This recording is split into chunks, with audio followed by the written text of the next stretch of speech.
All right, as you can see, I finally got the dashboard filled in.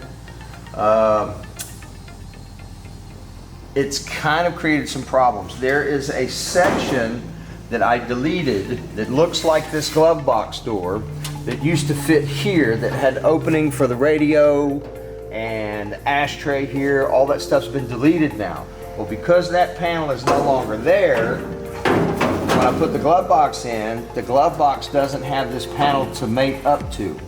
So you have a round corner on this side of the glove box, and over here there's square corners.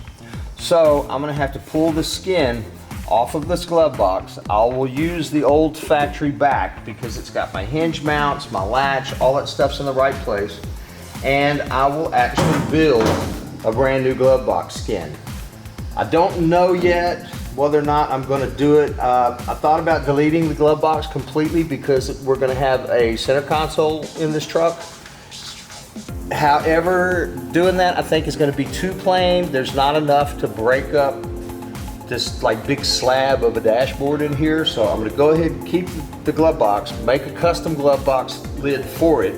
And I may very well come back in here with some brass flat bar and make a piece that can be chrome plated, a trim piece that will actually go through the dashboard to give it a little bit of accent, break it up a little bit.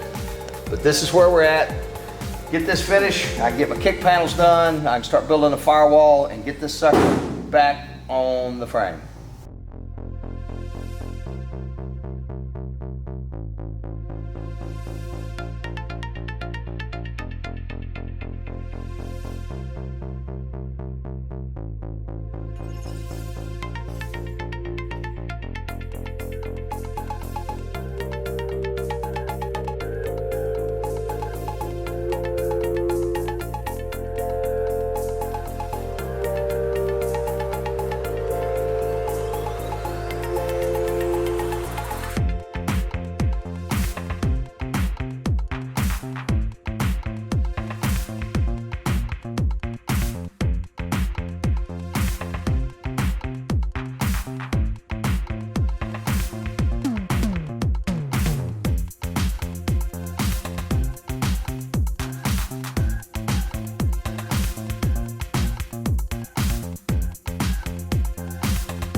And that's one of the things that I enjoy most about this convention.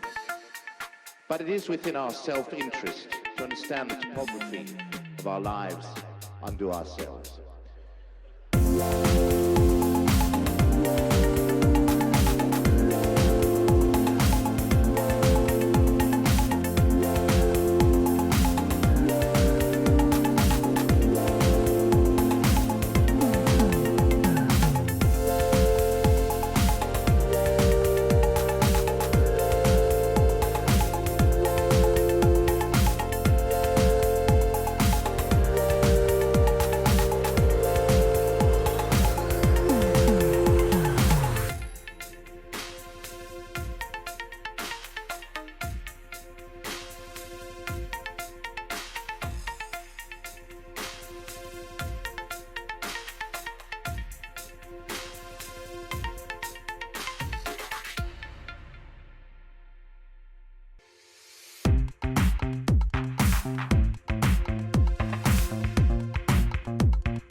Okay, I got the doghouse fitted up for the engine, which is this thing here, because I set the engine back in a frame. It's going to take up room inside the truck. I've got all my pieces tacked in. They're not welded up yet or cleaned up yet. Had to make some adjustments here. This is what these slices are so that this can bend and draw down a little bit more. One of the issues that I had is this piece here, and this piece is necessary for engine clearance on the inside, so of course you can work on the vehicle. Well, a good friend of mine, Tony, who has been into drift racing, things like that, I was talking about how am I going to mount an accelerator pedal to this slanted piece and have it work properly. He said, don't do that. Do what they do in the race cars. They make a little mount that bolts directly to the floorboard with the brake pedal and the gas pedal on it. It's a brilliant idea. I didn't even think about using anything like that. So I'm going to put that in, and the beautiful thing about it is the master cylinders are going to be inside the cab, so I can run my brake lines directly into this and have no master cylinder on the firewall, so the firewall can remain perfectly smooth. Great solution to a problem. The beautiful thing about it is I shopped around and come to find out it's about $250 less than the assembly I was going to put in here. The other thing is when the firewall has the master cylinder mounted on it, you have to build a bracket up in here to hang the brake pedal from and actually give the master cylinder structure, because when you push on that brake pedal, it's a hydraulic cylinder that you're pushing into that actually makes the brakes work. So now I don't even have to bother with the time to come back in here and do this. So when the center console comes in, it'll come in here and it's actually going to sweep into this. So there's a whole lot of this that will never even be seen when the truck is completed. Few problems, few issues, bunch of solutions. It's all good. Save me time, save me money.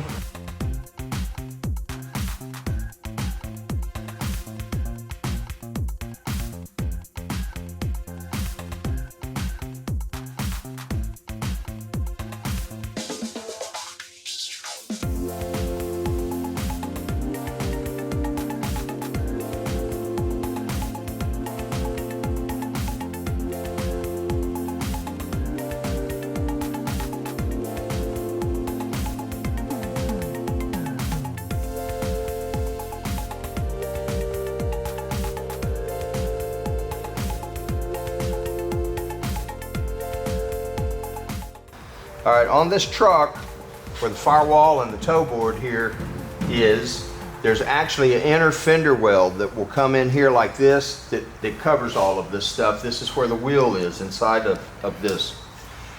One of the issues that you run into whenever you hand make your own pieces like I've done here is you've got to go back through and find out where your holes need to be to bolt these pieces up. Well, once this piece is bolted in, I get my holes drilled here. The outer fender will bolt onto that, it'll bolt here, it'll bolt to these bolt holes here, and then these two things have a row of bolts down the top, so this becomes a really stable, solid structure. Still, you got to deal with things like figuring out where your bolt holes need to be. So, but like I've said in the previous video, you get to see some cool sheet metal work. So here we are, this is what we're doing. This is the other side of the truck where the inner fender well will go. One of the oddities about this truck is that this inner fender and that inner fender bolt up in a different way. This bracket right here was from the original truck. This is where the clutch pedal shaft went through. So it has a mount down here that this will actually bolt to, and then this will weld to the toe board. These are threaded holes that the fender bolts to. If I try and put the inner fender on without this bracket here and without these holes here, nothing will fit, nothing will line up. So one more thing that's got to be done before we get the front end on it. Front end's coming on next though, that's what we're working on today. This is the other side of the engine doghouse. A lot of people, when they build these things, build them entirely too close to the engine. I want enough room inside this pocket to actually be able to take a wrench and get back here and work on something. So you can do this. You can get your hand all the way back in here, all the way back in here. You can reach every single thing back here that may ever need to be worked on. So this worked out really well. I think it looks good, and you can work on it.